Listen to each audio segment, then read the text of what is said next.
नमस्कार, मैं हूं आशीष चित्रांशी और आप देख रहे हैं द न्यूज लॉन्चर। ईरान की मिसाइलों और ड्रोनों ने अब तक की सबसे बड़ी तबाही मचाई है। अब तक 9 दिन में सबसे बड़ी खबर है। एक साथ अमेरिका के 21 सैनिकों को मारने का दावा किया ईरान ने। 21 सैनिक।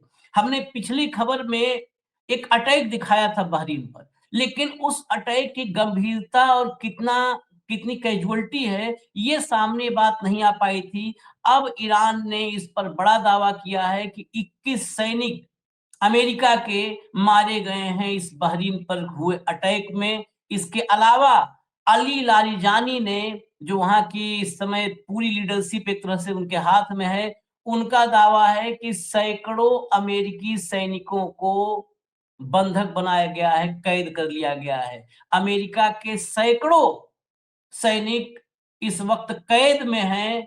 अमेरिका झूठ बोल रहा है, अमेरिका इस सच को छुपा रहा है। ये सबसे बड़ी खबर है। 21 सैनिकों की मौत, 6 आज ही बॉडी बैग्स पहुंचे हैं अमेरिका। जो हेडलाइंस दिखाइए, हेडलाइंस लाइए। कमजोर नस पर वार होते ही घातक हुआ ईरान। अमेरिका की नेवी फ्लीट पर बरसाए बम, 21 सैनिक मार डाले। 21 अमेरिकी सैनिक। सच नहीं बता रहा है अमेरिका, पकड़ लिए गए हैं उसके सैकड़ों सैनिक। ईरान का बड़ा दावा। अब जरा चलिए खबर के भीतर चलिए, पूरी डिटेल में खबर बताएं आपको एक एक करके, और फिर वो विजुअल हम आपको दिखाएंगे जो बहरीन पर अटैक किया था। ईरान अमेरिका के बीच युद्ध कहीं से भी थमने की जो है गुंजाइश नजर नहीं आ रही है, बल्कि ये और तेज हो गया है। ईरानी आर्म्ड फोर्सेज ने दावा किया है कि उन्होंने बहरीन में मौजूद अमेरिका की 5वीं नेवी फ्लीट को निशाना बनाया है। ईरान के दावे के मुताबिक इन हमलों में उसके 21 सैनिक मारे गए हैं और कई अन्य घायल हुए हैं। रिपोर्ट के मुताबिक यह घटना उस समय हुई जब क्षेत्र में बढ़ते तनाव के बीच अमेरिकी नौसैनिक बलों और ईरानी सैन्य ठिकानों के बीच टकराव हुआ। हमलों के दौरान कई ठिकानों और सैन्य परिसरों को निशाना बनाया गया, जिसकी वजह से ईरानी सैनिकों को भारी नुकसान हुआ और फिर ईरान ने हमला जो किया उसमें 21 अमेरिकी सैनिक मारे गए। आगे चलिए। बहरीन की राजधानी मनामा के जुफैर इलाके में मौजूद United states navy 5th fleet के मुख्यालय पर नया हमला किया गया है। ईरानी मीडिया ने एक वीडियो भी जारी किया है जिसमें हमले के बाद वहां आग लगती दिखाई दे रही है। अमेरिकी नौसेना का यह 5वां बेड़ा नेवल सपोर्ट एक्टिविटी बहरीन में स्थित है और मध्य पूर्व में अमेरिका की सबसे महत्वपूर्ण सैन्य मौजूदगी यहां पर मानी जाती है 5th फ्लीट पर। आगे चलिए। ये 5th फ्लीट की ताकत आप समझ लीजिए, इस पर अटैक करना, 21 को मार देना। अमेरिकी नौसेना का यह बेस लगभग 25 लाख वर्ग मील समुद्री क्षेत्र की निगरानी करता है। आप अंदाजा लगाइए, 25 लाख वर्ग मील समुद्री क्षेत्र की निगरानी यही 5th फ्लीट का ये मुख्यालय से होता है, बेस से। इसमें पर्सियन गल्फ, रेड सी और अरब सागर, फारस की खाड़ी, लाल सागर और अरब सागर, ये तीनों इसी जो है बेस के हवाले है। इसका मुख्य काम स्ट्रेट ऑफ होर्मुज से गुजरने वाले व्यापार और तेल आपूर्ति को सुरक्षित रखना और अंतरराष्ट्रीय व्यापारिक जहाजों की सुरक्षा करना है। यह दुनिया के सबसे महत्वपूर्ण तेल मार्गों में से एक है जहां से दुनिया के तेल का बड़ा हिस्सा गुजरता है। आमतौर पर इस बेड़े में लगभग 8,000 से ज्यादा अमेरिकी नौसैनिक तैनात रहते हैं। कई युद्धपोत, एयरक्राफ्ट कैरियर, पनडुब्बियां और ड्रोन सिस्टम शामिल होते हैं। 5th fleet combined maritime forces नाम के 40 से ज्यादा देशों के समुद्री गठबंधन के साथ मिलकर भी काम करता है। इसका उद्देश्य समुद्री डकैती रोकना, आतंकवाद से लड़ना और व्यापारिक जहाजों की सुरक्षा करना है, जिसकी तबाही अभी बहरीन में हुई है।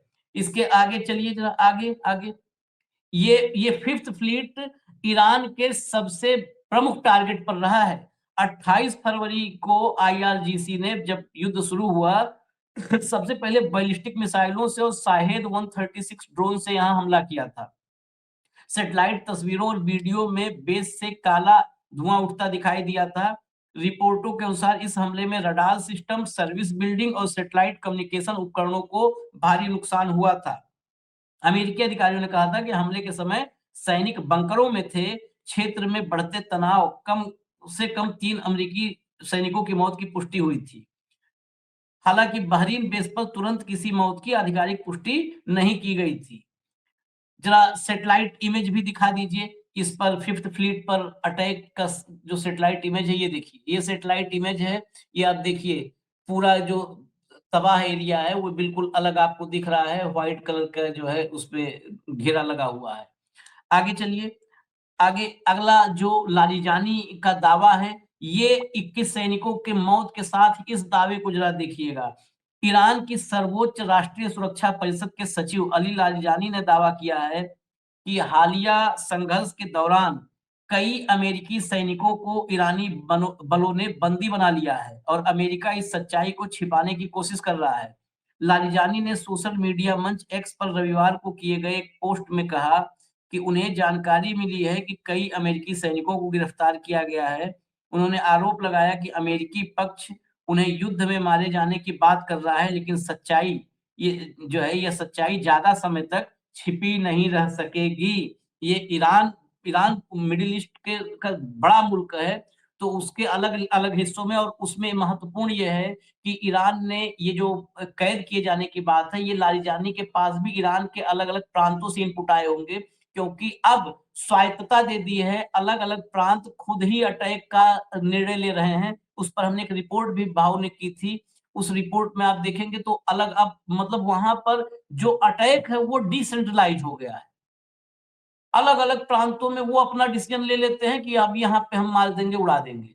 ऐसा वहां पर अब बेसिकली माहौल है। जरा आपको मैं कुछ सुनवा देता हूँ, तब जो है आगे बढ़े भाव के पास चले। जरा कुछ सुनवा देते हैं, लाइए जरा। ये मसूद पेजेस्कियान है के राष्ट्रपति, जिन्होंने कल कहा था कि पड़ोसी देशों पे हमला नहीं करेंगे, और आज पड़ोसी देश में 21 को मारा गया है। कल बड़ी आलोचना हुई थी इनकी, उसके बाद इन्होंने भी यू टर्न लिया और इनका भी एग्रेशन। अब सुनिए जरा वीडियो में, फिर बताते हैं।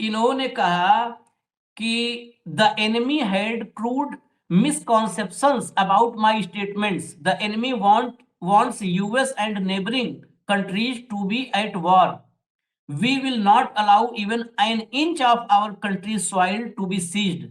If they seek to attack and invade our soil from any country, we are compelled to respond to this aggression. आज फिर जो है पेजेस्कियान की भाषा उसी तरह से हो गई है, और इसीलिए अब जो अटैक हैं वो और भयानक हो चुके हैं। मतलब जो तबाही है इन अटैक्स में वो बढ़ चुकी है। अगला लाइए, अगला ये सुनिएगा। ये ईरान के फोर्सेज की तरफ से जो IRGC के प्रवक्ता हैं उनका बयान है, सुनवाइए।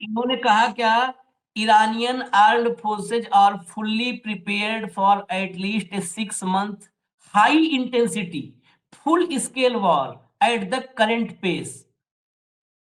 3-4 शब्द हैं। fully prepared for at least 6 month high intensity full scale war. High intensity की फुल स्केल वॉर 6 महीना बहुत बड़ी अवधि होती है। वैसे तो सालों लड़ते रहते हैं दिन में एक पटाखा फोड़ करके।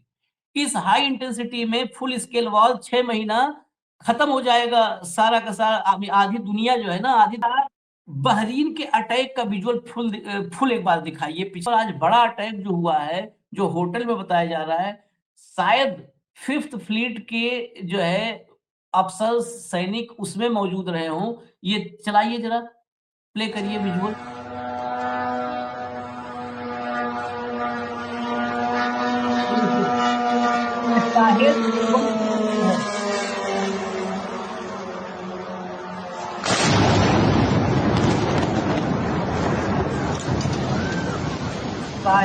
वर्ल्ड ट्रेड सेंटर, और इसी से जो विस्फोट हुआ है, जो उस बिल्डिंग में, होटल में जो भी है, जहां पर ये ड्रोन अटैक हुआ है, और उसके बाद जो धमाका और जो वहां पर आग निकली है, उसी के बाद लगता है कि इसमें तो बड़ी कैजुअलिटी हुई होगी। अब इसको अमेरिका कह दे नहीं, उस समय बिल्डिंग खाली थी तो बात अलग है। भाऊ 21 नहीं, अमेरिका के लिए सबसे बड़ी क्षति और ईरान का सबसे बड़ा हमला है।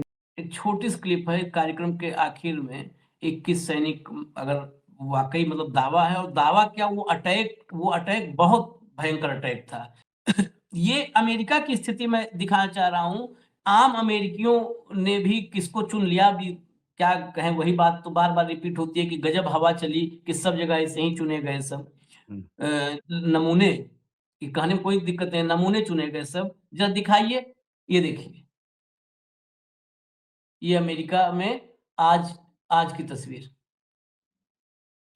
अभी की, जो कुवैत में मारे गए थे अमेरिकी सैनिक, उनके ताबूत पहुंचे हैं आज। वहां पर सलामी, ये लाल टाई वाले भाई साहब यही हैं जो ईरान में सब तबाह कर चुके हैं, सलामी ले रहे हैं खड़े होकर के। अभी 6 पर अमेरिका में प्रोटेस्ट, न्यूयॉर्क से कई शहरों से है, हम दिखाएंगे आपको, इस कार्यक्रम में सिर्फ ये बड़ी खबर बतानी थी। अलग अलग शहरों में अमेरिका में प्रोटेस्ट हो रहे हैं इस युद्ध के खिलाफ। 21 बॉडी बैग जब आएंगे ना, तो ट्रंप का निकलना मुश्किल हो जाएगा अमेरिका में। और वहां पर ये नहीं है कि राष्ट्रद्रोह में कितना भी ये तप जाए, भारत और अमेरिका में, कि ये कितना भी तप जाए, वहां पर राष्ट्रद्रोह में इसमें बंद कर दो, उठा लो, यूएपीए लगा दो, वहां पर नहीं चलेगा। वो नरेंद्र मोदी वाला सिस्टम वहां पर नहीं चल पाएगा। ये स्थिति है। खैर, ये बड़ी खबर थी, उस बड़ी खबर आप तक सीधे हम जल्द से जल्द ये ला रहे हैं, फिर बाकी अपडेट लेकर के आएंगे। धन्यवाद, नमस्कार।